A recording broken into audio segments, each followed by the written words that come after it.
Des craquelures qui n'existeront bientôt plus. Après le bassin de Latonne, les jardins de Versailles connaissent un nouveau grand chantier.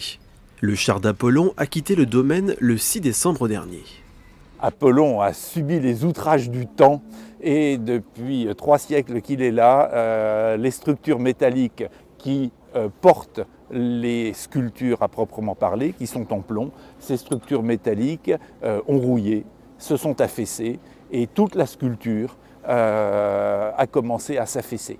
Il y a de très grosses fissures dans la sculpture à cause de cela et ce n'est pas le plomb qui en est la cause, c'est la structure métallique à l'intérieur de chacun des ouvrages.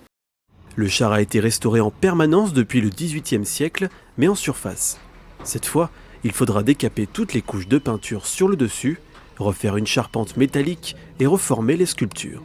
Ce sont des difficultés de restauration absolument exceptionnelles que, j'allais dire, depuis 300 ans, personne ne sait faire. Il a fallu plusieurs chantiers successifs à Versailles, entre le bassin de Latonne, aujourd'hui la restauration des sculptures du buffet de Trianon, pour acquérir le savoir-faire permettant la manutention de ces groupes géants. Des difficultés de transport aussi, chaque élément pesant près de 5 tonnes, pour une sculpture monumentale de 30 tonnes. Une restauration plus qu'attendue par les équipes du domaine qui regardent déjà vers le futur.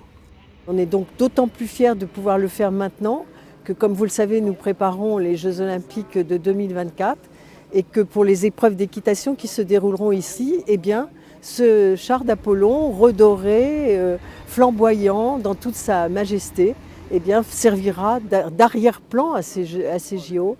Le char d'Apollon trônera à nouveau au centre de la grande perspective du domaine dans 18 mois, comme au temps du roi Soleil.